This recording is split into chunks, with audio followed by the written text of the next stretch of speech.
Oana Leonte, thank you so much for coming to the very first podcast of the brand new series. I'm so excited to have you as a guest. We've been trying to arrange this for quite some time, so I'm really, really excited. For those of you that don't know, Oana is the marketing director of Puma, host of the Unmtchd podcast, and all around just fucking awesome human being to follow. So welcome. Thank you so much. Thank you for having me. I'm so excited for you to be here. So I really would like to go back. I like starting these podcasts somewhere different, and I always end up in the same place, which is, how did you get to where you are? Because I feel like the career journey that people go on is an interesting one. And I think a lot of people think that their journey is boring to others, but actually that's one of the most interesting things about them. So let's go back to, let's say, school to now. Give us an insight into how you've become who you are today. I love that question. I also start with that many times when I have my guests on my podcast, because I think it informs so much. Going back to your story informs so much about who you are, and it works both for companies and people, by the way. So the story of a brand is what kind of like tells you what that brand is all about today. So I love it. And honestly, it's a long story, so I don't want to make it too long, but I will say this. I was not the most popular girl at school. Maybe you might tell. I was the, like the hardworking, always studying, always doing my best to, I was told that if you study hard and, you get into the right university and then you get into the right job, everything will work out. And that is what success was. I was, born and raised in Eastern Europe, in Romania. So that culture influenced a lot about who I am today, right? So I grew up with that mentality that you need to work really hard to make it. And once you've worked really hard, absolutely success is at your door. Somehow, 20 years later, I'm not sure necessarily, but I haven't done badly. So I would say, okay, it kind of worked. I was a very curious person in school, and I was not the creative type, or at least that was what I was telling myself, which is very interesting to see where I've ended up and what I've ended up doing, considering that my path was always, business and my parents were entrepreneurs, so I was raised in this idea of, entrepreneurship and doing your own thing. At the same time was being very much, encouraged to study hard and do well.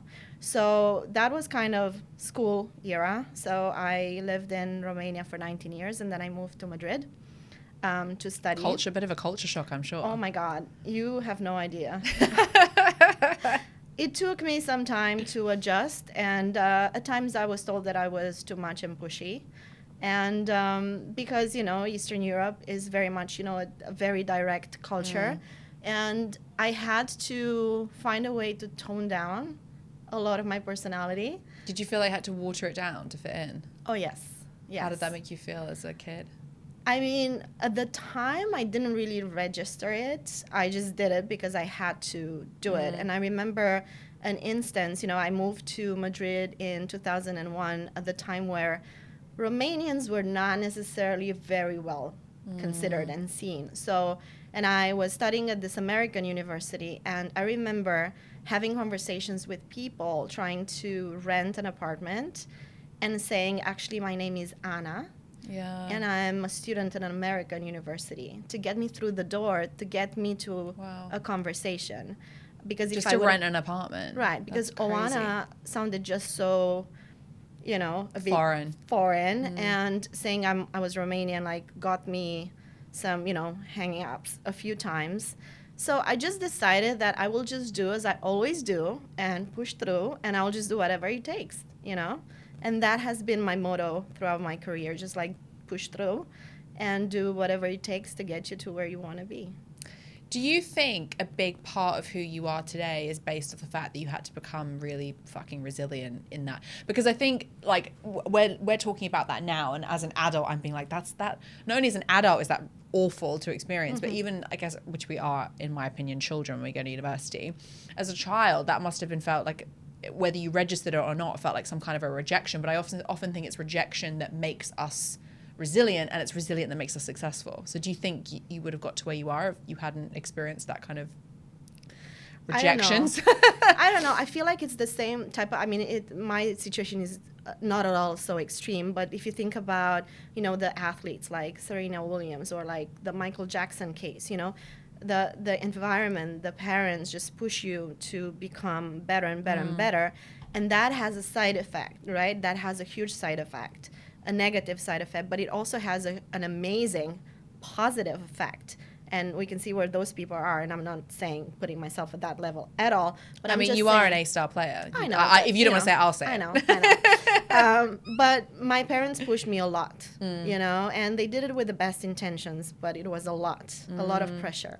And that pressure just kept on piling up as I was growing up, and as I was studying, and I was getting my first job, and then the second, and then it was, you know, like ticking all the right boxes that I knew I had to achieve success. And that was the fuel, you know, that was the fuel and the driver, and it was amazing. I wouldn't change it. I don't know if I would be where I am today if it wouldn't have been for that, you know. Maybe we'll see how Gen Z deals with that, because they're amazing at, like, you know, being aware and balanced, and they have so much, you know, control about their emotions, and they go deep on who they are. And I hope that proves that there's a better way. It's just not the way that I was brought up, you know. Do you know what's really interesting? So I was listening to a podcast recently, and they were talking about this whole mollycoddling of children.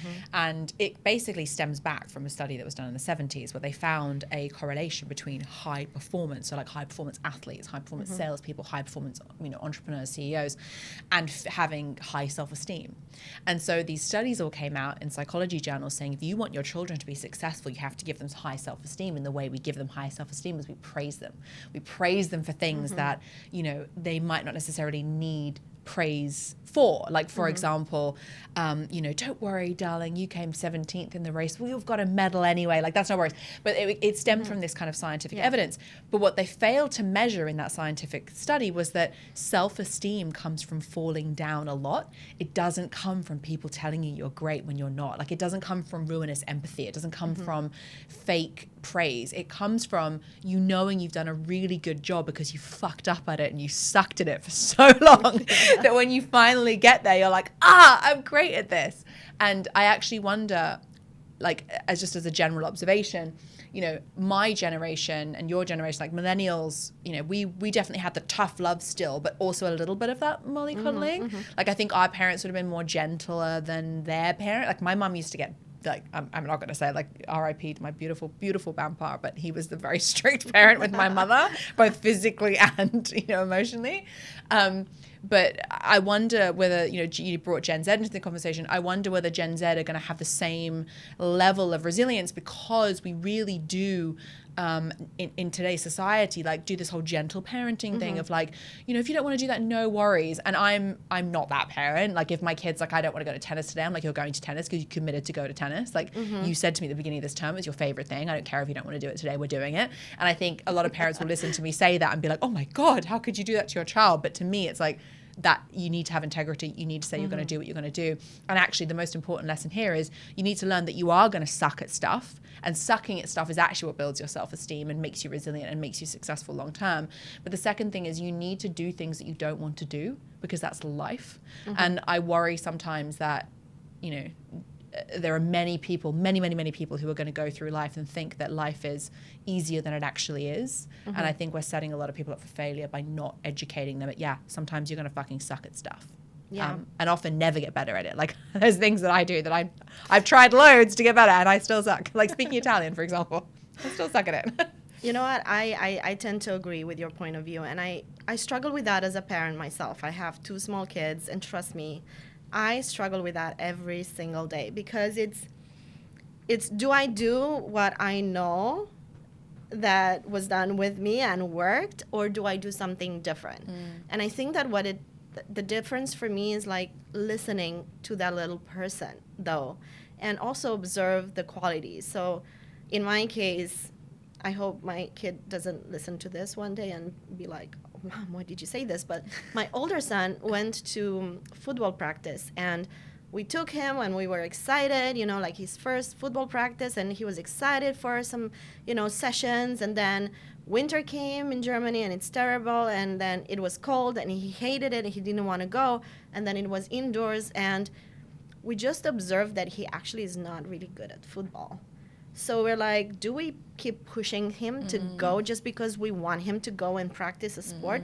Or for example, he's like a very creative kid, and we're thinking, okay, should we maybe try to take him to piano classes instead, or find something else that we feel he's going to benefit based on his natural abilities, as opposed to just pushing him to go to something that he obviously doesn't enjoy doing, because otherwise he would ask for it most of the times, and he never does. So I think this is where I draw a little bit the line, and I'm very much like you. I push my kids as well, to learn things, to do new things, to experience, because I think that's where you know what you like and what you don't. And confidence too. Yeah. Like, what a confidence builder. Yes, and sometimes it's like I talk to my older kid and I'm like, you remember when you started to do something and how hard it was, and then look, you know how to do it now. So this is exactly the same thing. You keep repeating it, you know? So I think this is where maybe I draw a little bit the line as to like how much do we need to push. I feel like sometimes I wasn't necessarily listened to. And I think that it wasn't with bad intention or anything. It was just really because, you know, our parents grew up in a different environment. And you said, like, their parents were even, like, one level. You know, a few levels, I think. Yeah. Yes. So, like, no with the cane issue. at school, I think. Yeah, I know. Cane children. Like, that is wild to me. I don't know how it was here, but like Romania was really tough, you know? Yeah. So like I wouldn't want to criticize anyone. It's just that as we grow and as we evolve and our generation has more information, I think that we should use that information wisely, right? So not go into too many extremes. It's a really good point, actually. I watched there's a woman that I follow called Louisa Zisman on Instagram, and she's hilarious. Like, she has her own podcast as well, but it's not, I wouldn't say it's like an educational podcast. It's just her and her best mate just talking about absolute nonsense. But a lot of it is to do with being a parent, which is very funny from some of the stories that they kind of tell. And, you know, I remember her saying vividly, you know, my daughter's shit at swimming, so she doesn't want to do swimming, so I don't make her do swimming. But I know she's good at horse riding, so on the days that she doesn't want to ride the horse, I'm still like, you're riding the horse because you're good at it. And I think that kind of highlights the balance that you were just saying. It's like, do they not want to do it because they're just, you know, as we all do, like sometimes I get up and I'm like, I don't want to go to work today, but we have to go to work? Or is it because like actually they're not very good at it and therefore they're uninspired to do it? It's an interesting point. Going back to you though, and we got to like segue. This is why I love this podcast so much, because it's so fluid. Like, you just go off on tangents about stuff. So, you know, you went to university in Madrid, like, you've gone through that process. What was the first job that you had straight out of university? I love this story because I always talk about it. My first ever job was with Walt Disney. Amazing. And I randomly got an internship there. I was still studying, so I was working and studying, which was also not easy. But I remember the day I stepped into that office, and I was a huge Disney fan, and I grew up with all the Disney movies, and I loved advertising growing up, you know, because we didn't see a lot of it, and every time there was anything coming from America, we would just love, and I was into all that culture, and I loved Disney since always. And so I remember that the first time I stepped into that office, and I looked around, I'm like, this is not real. This is not real that I'm here. And when I got the job, I was like, this is not real that I got a job at Disney. And I spent 4 years there thinking, like, there could be nothing better than this, literally. And every day that I went there, I thought it was such a privilege to work there, to learn from those people, you know, to have the amazing opportunities to, you know, like, watch a preview of a movie that didn't come out yet, and like, I know about this. And you know, being behind the launches of amazing, you know, movies that you now know, like The Incredibles. And I just discovered the other day, my kid found one of the things that I did at the time, like one of the products that we developed at the time that I still save. And I'm like, oh my gosh, like that was such a privilege. Like the best way to start a marketing career and to learn about branding is really at Disney, like, because they do it best. Well, they're just storytellers, aren't they? Like, yeah. I always say to people, if you want to sell something, like whether it's your self-promotion or a product or a service, you have to sell a lifestyle, a dream, or a painkiller.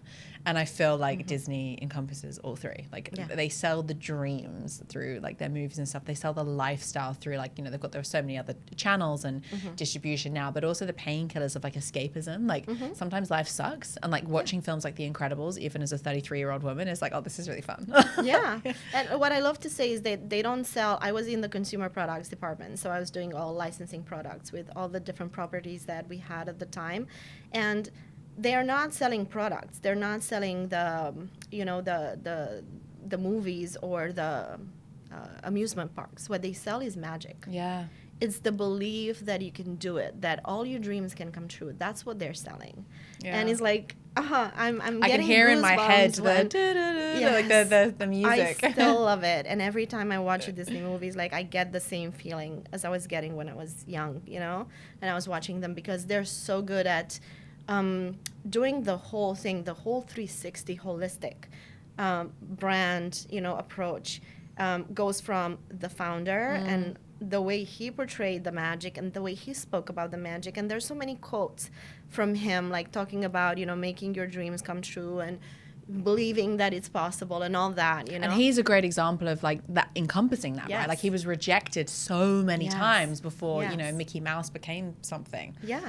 And so you can feel it in every single office around the world that you go, in every single store that you step into, every movie, every amusement park that you visit, it's all the same spirit, you know, and the people live it, which is the best thing. Oh, I love that story so much. So you go to Disney. I want to touch on something that you sort of brushed over, which I think was a really important part actually of your journey, is that you worked at Disney as an intern whilst you were studying. I did that too. So my first job was at Marks and Spencer's press office. So, you know, huge retailer here in the UK, huge greengrocer as well. I then went and did another, you know, bunch of other internships while I was studying. And I look back at my work schedule back then and I'm like, how the fuck did I function? So it was like Monday to Friday would be at school, like at university learning. I worked in a nightclub Wednesday, Thursday, Friday, Saturday until 2 o'clock in the morning. I worked in a clothes shop on Sunday. And then when I wasn't studying, I did internships. So like that was my work schedule for 3.5 years. But I do really credit that time with a lot of my now success, because I got, I guess, a window into what it was like in those departments, and also how to operate with people and like almost just absorb by osmosis, even though I was like the shitty intern who was like making everyone coffee and like, oh, Amelia, can you run this to the dry cleaners? Like all that kind of stuff. Like I was like, okay, I was just happy to do anything. But being there was like such an incredible learning curve. And although it was really difficult, I'm so grateful for it. What was your experience of kind of working and being an intern at the same time? And would you advise people do that now? I mean, it was fucking hard.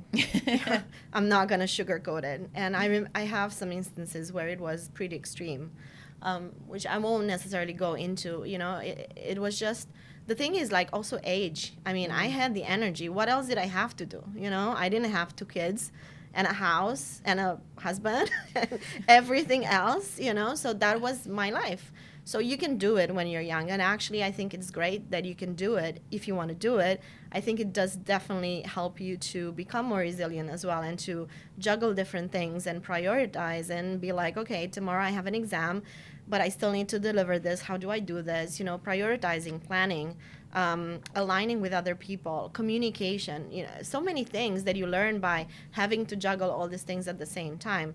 And I think that what it really taught me is the balance in between how much importance do I give grades, which, you know, like I was always an A girl. And in university, I kind of stopped caring about it because I just realized that the real world was not about that. And thankfully, because I don't know, I would have done probably like 3 more master's degrees or something like that. And I would have never stopped because I love learning and I love, you know, just being in that. But then I realized actually nobody has ever asked me about my college degree. Like nobody has ever seen it. I have it at home. It's huge, by the way. But like nobody has ever asked me about it. So not to say that you don't have to study or anything, but I'm just saying put things in perspective. Like what do you want to spend your time? You know, I remember I had a conversation with my parents when I took the job because it was a full-time internship. And I had to decide whether I was going to school physically every day or I was going to work physically every day and then study sort of distance at nights, going for exams and you know, the projects, the group projects and so on. And I remember, you know, like having to make that decision. I was like, I mean, I have the opportunity to work for Disney. Like, how would I not do it, you know? It wasn't easy, but then it was pretty obvious that, you know, that thing opened the door to so many other experiences. I didn't even know what consumer products and licensing was. I was not studying about that at all. And having that first job just put me on a path for the rest of my career. It's really interesting that you said about like making that kind of decision between like, do you focus on grades? Because I think when you go to college or university, it's such a big deal, isn't it? You're like, you spend your whole teenage years like gearing up to college or university. It's like, what are you going to study? And like that, you need to get the right grades to get that. And you should get a first in your university because that really matters. And, you know, to your point, I haven't had a single person in my entire adult career say, what did you get at university? Because it doesn't fucking matter. I don't think the stuff that you learn in class at school matters. I think the lesson of how to think is what matters. And it's the how you think that you then apply to your future, you know, careers and jobs and relationships and whatever it might be that makes you the career and the person that you are today. It's not actually the 3.5 years or 4 years or whatever it is that you spend studying. You said something as well, which I thought was quite interesting about how you would have just continued studying and you loved learning. I think a lot of people think because of perhaps like uninspiring teachers or whatever it might be that learning is a chore. And actually, I mean, I was one of those kids. You know, you were a grade A student. I was like a D minus. I was always in trouble, always in detention. Like I went to boarding school and I was gated all the time, which meant that you weren't allowed to leave your dorm room. Like it was horrendous. That's why you're an entrepreneur and I'm not. Yeah, maybe. Yeah, I just always would be like, so why are we doing that? And then it would be taken as I was talking back and like all of the things.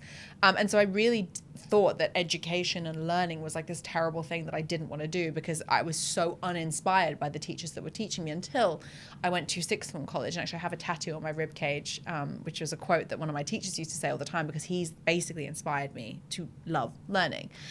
Do you think that the way that we learn as society is a little bit backward in that, you know, you go to school, you get a degree and then it stops? Like, because from my perspective, learning should be a lifelong thing and almost even degrees are wrong. Like instead of it being a 2.5 or 3 year degree, maybe it should be that you do 6 months over a period of 10 years. I don't know. What are your thoughts on that?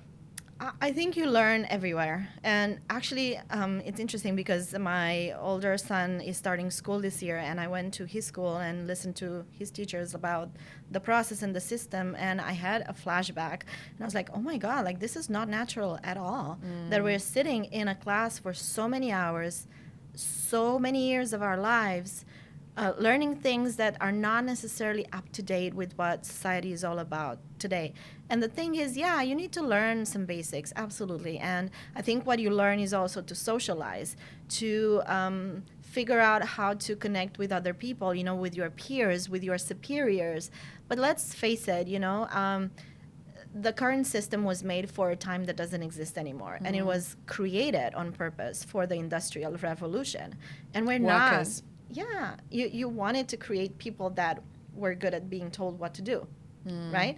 So this is where the world doesn't work like that anymore. So we do need to reassess. And I think about this all the time for my kids, like how do I want my kids to learn? Now, I don't want to take them out of the system. This is the system that we have, and we need to kind of, you know, I cannot change the world. But as a parent, I think I can help them have access to different people and their stories and their experiences, and help them to travel the world and give them access to ideas and to different things, creative things, not creative things, you know. I grew up thinking that I was not creative at all.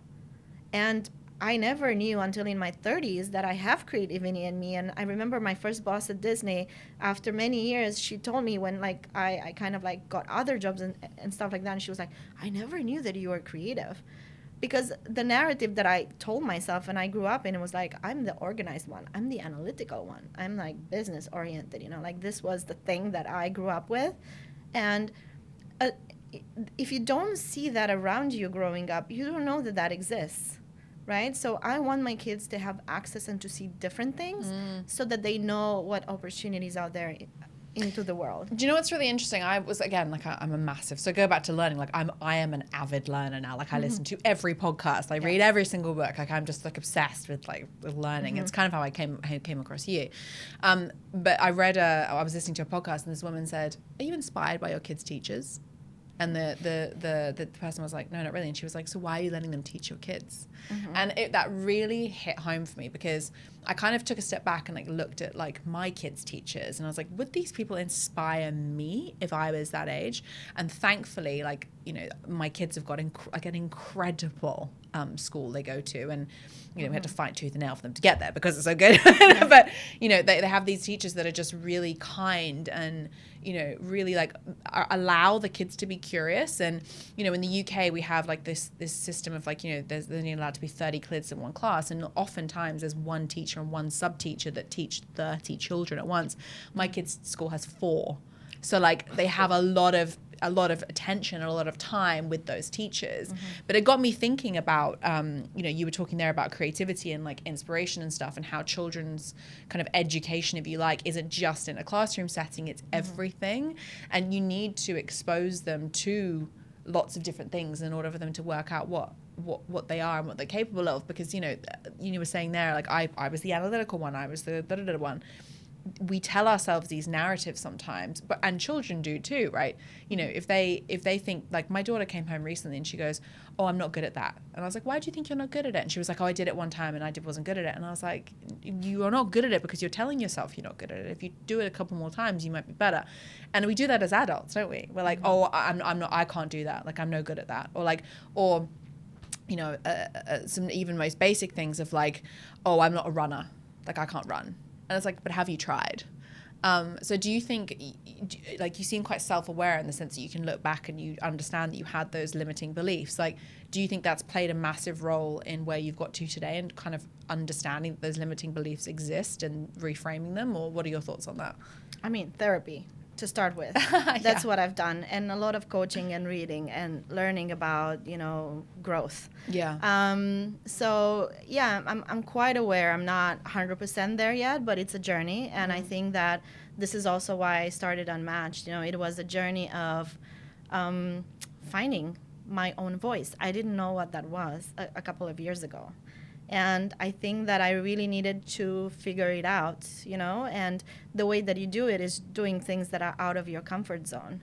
And I thought about not doing it for so long, and I thought about giving it up for so long.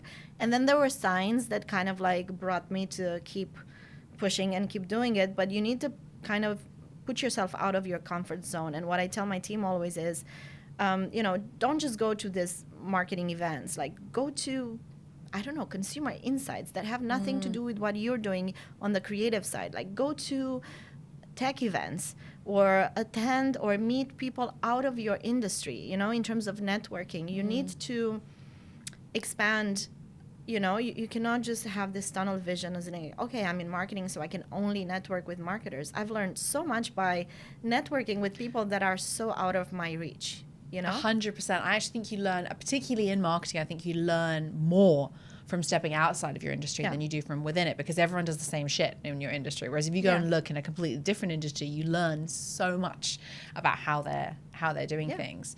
So you're now marketing director at Puma, which I'm for like... accessories. Yeah, and I know, but like, own it, babe. That is a big punchy title that you have earned.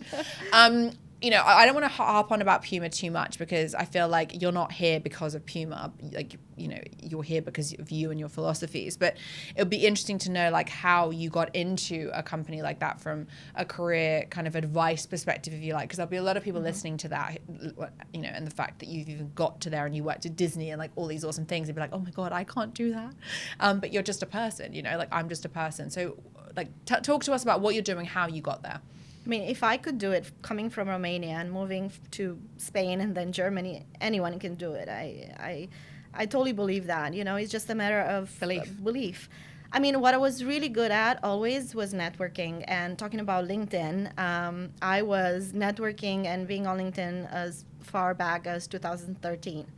I wasn't posting, but I was networking in the background, like connecting with a lot of people. So it was a bit serendipity how I got at Puma. I didn't really know that Puma was there, specifically in Nuremberg, in Germany. And some friends moved there. I went to visit them, and then I came across, you know, the buildings, and I was like, oh my God, I would love to work for Puma, because it was one of my favorite brands growing up. And in Romania, like when I was growing up in the 80s, like Puma was the biggest brand. And so I was, exposed to it early on. And I remember I was passing by the building and I was looking and I was like, oh my God, how would it be to work there? I would be so happy and I would just love the opportunity. A bit like Disney, it was a bit like that feeling of, oh, if I get this chance, I will just make it work for me, And so I started to just connect with people at Puma and be like, hey, I'm around. Do you want to have a coffee? And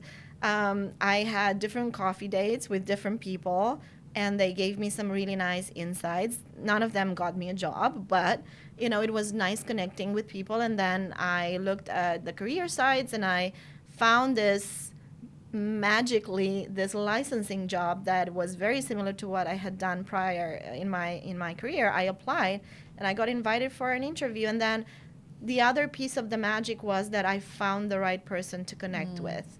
So the manager that hired me, we had such an amazing connection on a personal level, and the way that she explained the job, the way that she embraced me as a person, the way that she introduced me to the team at the time, I was in awe, and I was like, I need to work for this person, And so I don't know, it clicked and it worked, and it was supposed to be. But I did all the right things in the background to like try to make it work. I tried to find out how things work. I connected with people. I learned about the company more in detail and the philosophy and the values and all that. So I was prepared when I had the interview. You talk about, serendipity there, but like to me, it's not serendipitous that you got the job. Like it's like an iceberg, right? The job is the tip of the iceberg, but like all the other stuff that you did underneath it. Let's talk about networking, because like that's such a beautiful segue into where I want to take this in a second. But like, why is networking so powerful? Like a great example, and my team are going to kill me for saying this. We were at an event this morning, and I'm a networking queen. Like I'm just like, hi, nice to meet you. I love your coat. Why you got Uggs in your bag? Why have you got Uggs in your bag? Oh, you're wearing heels. Where are they from? Like, it's just like I love it so much. But I didn't used to be like that. I used to be really shy, and I'd go to these events and I'd look down and be like, I have to get in, out, and go. And I do think there is an age thing there too. I'm 33, so I'm 10 years older than some of my team. How important is networking, and how can you network with people online and offline if you're lacking confidence, you're a bit of an introvert? I would say it's crucial. I would say it's the most important thing. And I've always been good at that in a way, like not in an aggressive way, but I've always been good at just connecting with people, and say, hi, I'm here.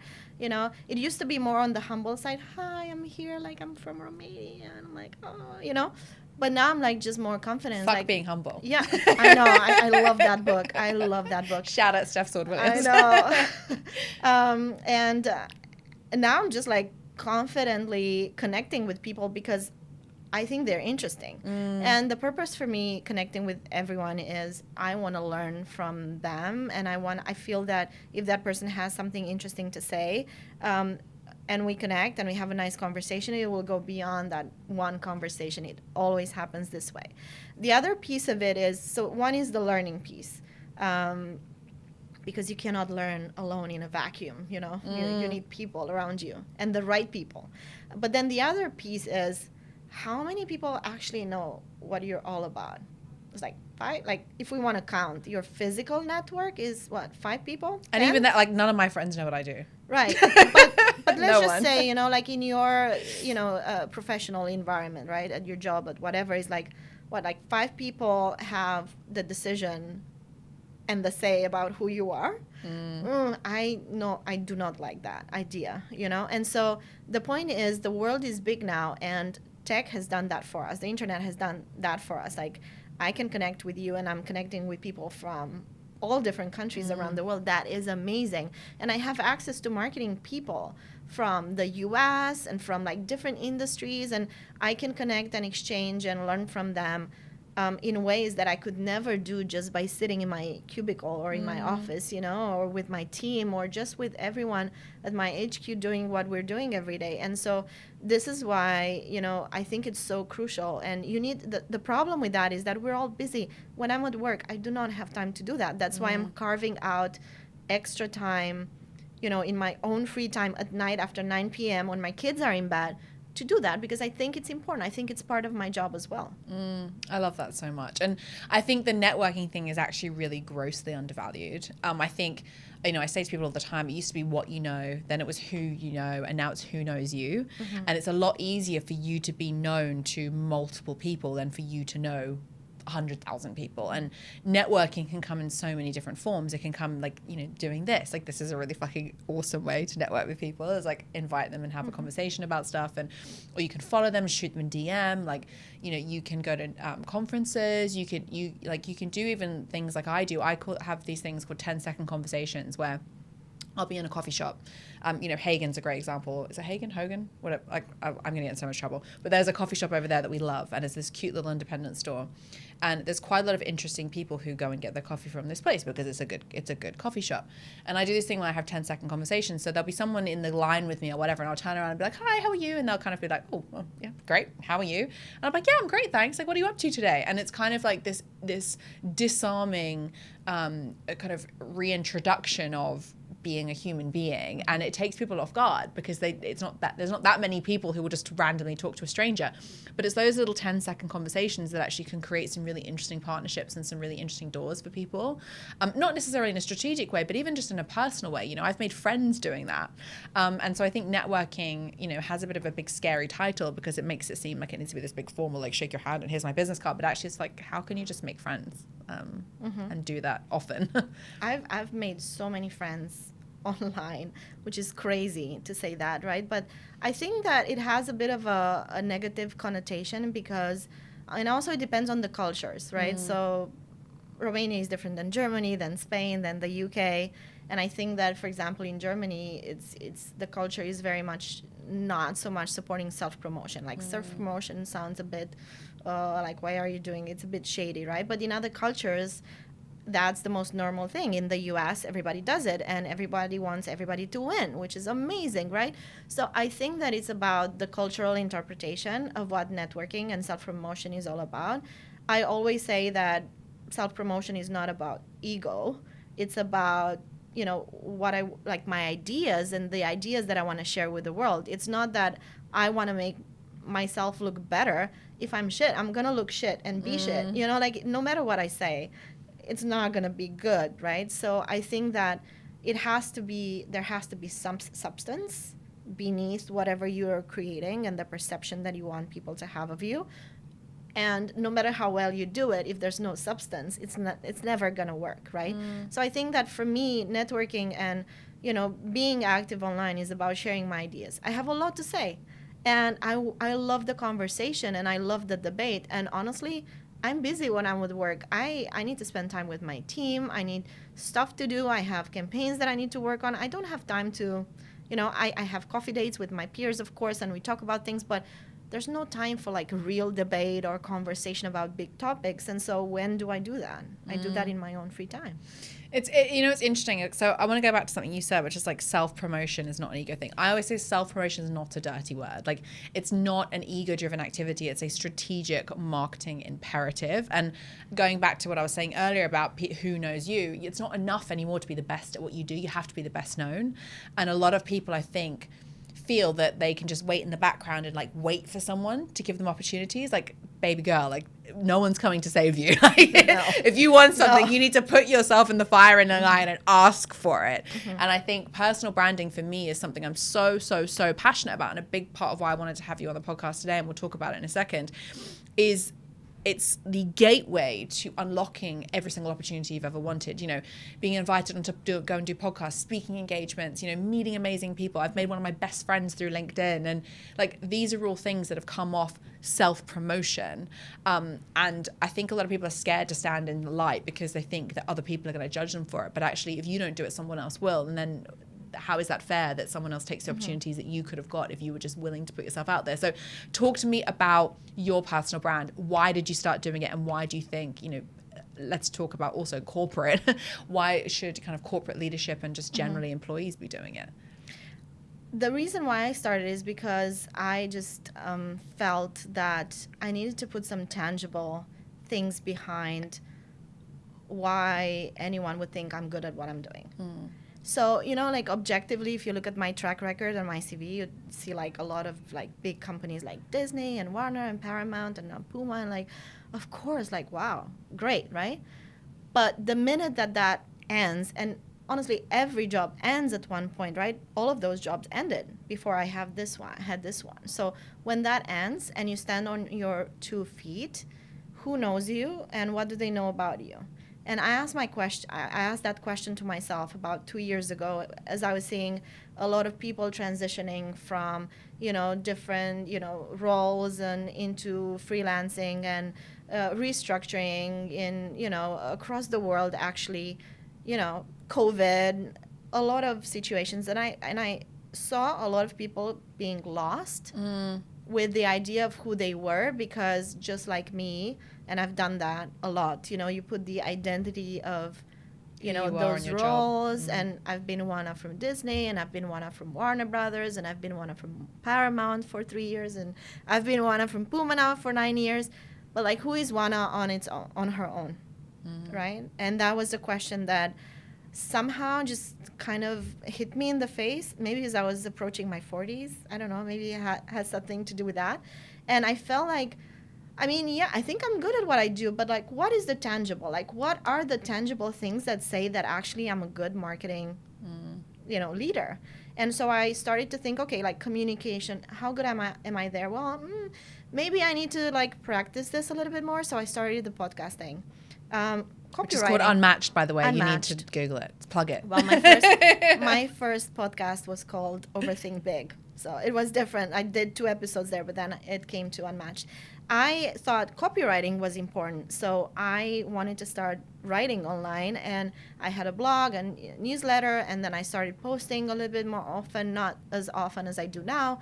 But it helped me to like put thoughts onto paper and materialize the things that I had in my head, because I think a lot of things happen in our heads, but until you write them down, until you're telling them to someone, they don't become tangible, right? So I wanted things to be tangible for me. And since then, like from networking, having different guests on my, on my podcast, I never thought that I would have more than like 2 more episodes of Unmtchd, and here I am, season 3. And I love doing it. And it just uncovered more and more layers about who I was, and also how I wanted to show up and what I wanted to say. It didn't just happen from the beginning. I had a lot of fears about what would my peers think, what my, like everyone would think, why is she showing up? Like, well, who does she think she is, And I didn't do it because of that. I literally did it because I wanted to know who me was. So one of the things that you said a minute ago, and I know I picked up on it a second ago, but I'm going to pick up on it again, was around it being this kind of ego-driven activity. And there's so many people that make excuses not to build their personal brand because for, reasons you just explained, like they're worried that their friends are going to screenshot it and put it in the WhatsApp group, or, what is going to happen if your husband's like, why are you posting that weird stuff online? And I definitely had that judgment when I first started building my personal brand. All my friends were like, what are you doing? And they thought I was nuts. They probably still think I'm nuts, but they kind of see why I'm nuts as opposed to that being just like random. What advice would you give to someone, or what argument would you give to someone who's kind of sitting there being like, well, personal branding's not for me? Like, what's been the upside for you? I mean, clearly is finding the reason why you want to do it. I never wanted to build a personal brand. That's not why I started. I started because I wanted to uncover more and more about myself and being able to share the ideas that I had with the world and expand my network. And I think the personal brand thing is just a byproduct, right? I think that if you strategize too much, then I think this is where it becomes a bit at the beginning, especially when you don't really know what you're doing and why you're doing it and all that. But once you figure out why you're doing it, I think you need to go all in, as long as you're being true to yourself. And I think this is where I notice, and it's the same, by the way, with brands and people, keeping yourself authentic. It's really hard, authenticity online is really hard because you tend to mirror, and brands do that, people do that all the time. You mirror success. You mirror the success of other people, of other brands, of other campaigns and other things. And you're like, oh, if that works, maybe it will work for me. And what I say to that is like, keep yourself grounded to who you are. And this is an exercise that I have to do with myself all the time. And it's so hard because you want success. And I've been defined by that for a long, long time. I just do not want to be defined by it anymore. I choose to be defined by the journey and by the experience and by the learning and by the connections that I'm making with people, you know? So as long as you keep yourself grounded as to like why you're doing it and what the end game with it all is, I think it's perfectly fine. Do you know what's really interesting? You said about the strategy thing. I think a lot of people, because it's called a brand, right? If we didn't have the word brand, if it was just like be yourself, and we'd be like, okay, cool, I can get down with that. But because there's like a brand element to it. Like someone asked me the other day, like, oh, do you have a group of advisors that advise you on your personal brand? And I was like, no, I just post whatever, it's me. And I also, the other thing that a lot of people say to me is like, oh my God, you're so honest, you're so authentic. And one of the biggest byproducts and perhaps the upside, if I can answer my own question, for me building my personal brand was the confidence I've had. If you look back at some of my previous content, it's so misaligned to who I was, and it's because I was mirroring what other people were doing, because I felt like that was the only way for me to get through. And when I first started, that was okay because I wanted to get my foot in the door and I needed a bit of propulsion. But once I got to a point where I was like, actually, I've been exposed to enough no's now that I'm okay with being myself. That was when the real magic happened, and that's when the brand Amelia Sordell accelerated, and I got loads of followers, and I got the newsletter, and I got the speaking opportunities, and I got a chance to grow my own business, and it was like almost the inflection point was the minute I stopped pretending to be like everyone else and embraced the fact that I'm a bit crazy and a bit too honest and a bit marmitey, and not everyone loves that, was the minute that everything I ever wanted happened. And I wonder sometimes whether, if we bring it all the way back to what you were saying about school, we're told what to think, not how to think. I sometimes wonder whether that teaching travels with us into adulthood, in the sense of we're worried to be who we really are, because if we are who we really are, then we have to stand in our truth and be 100% okay with the consequences of being ourselves. And to a lot of people, perhaps being indifferent and the same as everyone else is less expensive than being different to everyone else and then having people not like you for it. Yeah, I do think that's what it is, to be honest. I think we're just programmed in a way, to fit in, to blend in, to not stand out, to not irritate people. Which is the irony of that is like there are entire marketing departments at like places like Puma who have hundreds of millions of dollars spent to make the brand stand out. Yeah, and I know, I mean, different companies are better at this than others. And I think that the point is, though, you need to find your voice, and especially as a marketer, I think this is so important. How can you build a brand for someone else when you don't know how to build your own brand? And what I love to say is that marketers are the soul of a brand, right? And if they are the soul of the brand, but their soul is not like completely there, how are they going to be able to do a great job, And there's so many parallels in between people and brands. So yeah, I think it travels with you. I think you need to unlearn a lot of things. And I think that the magic happens, as you said, when you get to a point where you're like, oh, I'm just like happy being who I am. And being okay with the consequences of it. Yeah, which is where I am right now. It's like, I love being me. Yeah. I love that for you. I love being me too. I know. I love that we're both great. there just like, I love being me. I think it's great. And honestly, I wouldn't want to be anyone else, but I wanted to be someone else for the longest time. Yeah. And I think it helped me to get to where I am right now. But like now is the time where, I have the confidence and I have the vision and I have the kind of the ideas, and the experience to just take me to the next step. It's so inspiring listening to you be like, I love being me. I wish we could go back and speak to us like when we were kids, being like, we do get to that point. Like you do get to that point if you do the work, if you like, you said therapy. I've had therapy for 15 years, so totally relate. Love it, 10 out of 10. It's like a spa day for your brain. But like you get to that point where you're like, oh, actually, this not too bad. Like this is actually, this is what I've got, so may as well run with it. Yeah. I want to dig into your marketing philosophy. We spoke before we started recording about, a little bit about what you were doing at the minute. But I think the thing that actually makes you is your approach to marketing. So talk to me about Unmtchd, and also talk to me about your approach and your philosophies as it pertains. You said that marketers are the center of a soul of a brand. What do you mean by that? Yeah, so it goes back to my story a little bit. When I started this, one of the questions that I was asking myself is like, everyone is replaceable. How am I not replaceable, right? And then after a long time of like thinking about it and listening to other podcasts and reading and all that, I realized that actually it's not about being different or irreplaceable. That's not the point. It's unmatched is the thing that you want to be, because there can be no one that does the thing that you do in the way that you do. And so what I love to say, and I apply that to everything that I do in my team in accessories, and our campaigns stand on this principle. There are 5 things that I think keeps a brand authentic. And they're so simple, and I love making things simple for people. And that first thing is story. We talked about our stories quite a lot. And going back to the story informs so much about who we are. But we tend to say, oh, it starts with why. And I'm sorry, Simon, but I don't agree anymore. I loved it for a long, long time. But I don't think that's where it starts. You find your purpose so late in life, and it's so hard to get there. I think it starts with where.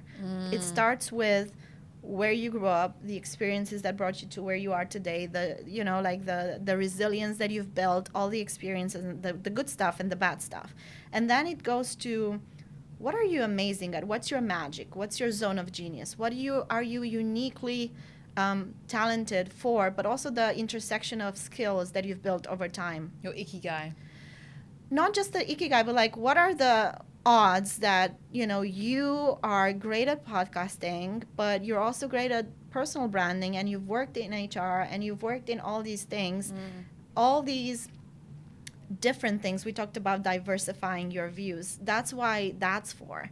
It's because like, you play piano, and you're like a super great at sports, and you're a great communicator. How do you combine those things? That combination is what, in terms of skills, is what makes your magic, right? And then the third thing is your mindset.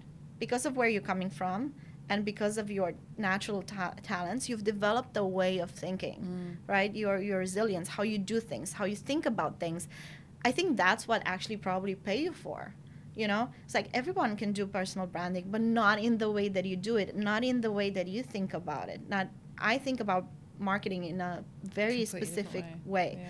And then the fourth thing is purpose. And purpose, I think it's really hard to get there, and that's why I think it's more useful to look at the story and your unique skills and your mindset, because if those are clear and aligned, the purpose sort of, I think, emerges. Like it emerged for me in figuring out all these things, and going back to my story and thinking, okay, like, actually I wasn't really listened to, like my voice was not like really there, and I really want to uncover that. And so my purpose now is to empower marketers to find their voice and own their narrative and build better brands for the future. I didn't invent that. It was like, it was in me. It's already there. And the fifth element, which always comes last in my opinion, is strategy. I think strategy is like execution. Not to diminish strategy. Absolutely, you need it, but no strategy is going to be successful if you don't own the other 4 things in alignment. And if you're gonna say that you're a certain type of, if you're saying that you're a challenger brand, but you're thinking as a number 1 brand, it doesn't work, right? So any strategy based on that thinking is gonna be flawed. Now, you need a certain mindset to be a challenger brand, right? You need to do things in a different way. You need to draw outside the lines. You need to be creative and, think outside of the box. So that informs the strategy, right? And so it's really, for me, it's so simple, but like those 5 things in alignment close the loop on your brand's authenticity. And I think that is my finding is, and that is what Unmtchd is all about, is like, if you close the loop on that, that is who you really are, I love that. And I think that's also applicable to people and brands. Yeah. And you've just tied that up so beautifully. What would you, like, and I'm selfishly asking you this because, like, running a business, and I feel like, when you've got one of the marketing directors from Puma sat across you, like, opportunity to pick your brains. What is one of the one things that you think a lot of businesses fail to do in their marketing execution, or even in that kind of pre-execution thinking, that means that they never quite hit the mark? Because I think good marketing is so simple, which is why it's so hard. Well, actually, I think we spend too much time thinking about execution and not so much about the first part. I think the 4 soul. I think the 4 elements to me are the main things that you need to start with. And I think that execution will come naturally at the end. Like the road will open itself in front of you once you know who you are. And I think that any brand, small or big, whether personal or not, you know, can work with this 4 elements before looking into the strategy.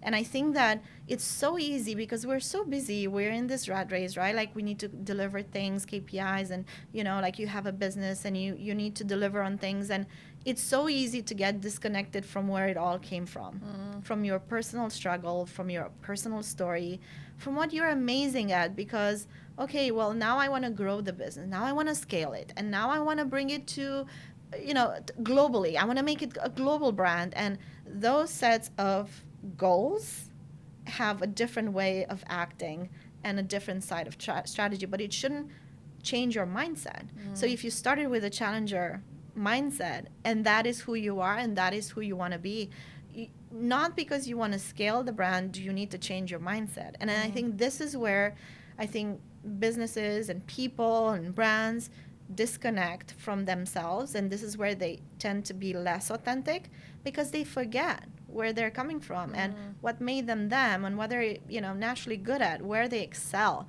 you know, what their kind of zone of genius and magic is, and what was the mindset that got them there. Do you need to change your mindset if you want to be a number 1 brand? I don't know. I think a really good example, and it's such a good point, a really good example of that is Apple. Like Apple's, I think their tagline even was like challenge the status quo. Like that was their like entry point to the market, was like, if you're a challenger to the status quo, come buy our stuff. And I think even now they're the dominant smartphone brand. I would argue that a lot of people that have an Apple iPhone would be like, yeah, I challenge the status quo, even though you're part of the majority as opposed to the part of the, and also Nike, like, sorry to bring up a competitor, but like they do a really amazing job. And like, I love Shoe Dog. I think it's a great story, but even if you read back as to the very absolute foundations of that business, you know, Blue Ribbon Sports, to where they are now and what they represent now, and, you know, the athletes that they work with, and even just the way they present their product with like Nike ID and stuff, that is so fluid. Like the core has never changed, even though they're one of the biggest players in that space. And, you know, Puma again is another great example of a brand that is still the, like, you know, the scrappy. Sorry, go on, you were going to say. No, I was going to say, I love the example with Apple. Is one of my favorite examples when it comes to this. And I will say, though, as much as I love that example, just to go into the, you know, what we were talking about, the framework, you see with Apple how this is getting slowly disconnected. It's not still visible, but you know why it's disconnected? Because the founder is not there. What it was holding it all together strongly was the vision that Steve Jobs had, right? And so when you don't have that charismatic figure anymore to bring it all together and to, you know, like put that energy in, you see how things progress a little bit differently. And it's not visibly until it is. You know, it's not visibly there until it's like when you put salt into a dish, you don't realize it's too much until it's too late. I mean, we still think of Apple in the same way, but is it really? You know, it's actually they're the dominant player in the market. They're not challenging anything. They're not challenging themselves. And I don't know. I mean, I'm an Apple, you know, user, and I love the brand and I do identify with it. But I think that, you know, like give it some time and we will see some shifts there that are not visible as things progress. But you see how those 4 elements slowly get disconnected. Because if you are the number 1 brand in the market, are you still a challenger? Yeah. And do you, because you don't have to, right? You don't have to look back at your core. What are you challenging? You know? I love that. Who are you challenging? You should be challenging yourself. Yeah. And people should be too. What a great place to end.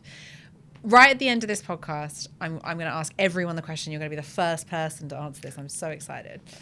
One of my biggest mantras is just fucking post it. You know, we have a huge ass neon sign when you walk into our office. Everyone goes, oh, that's interesting.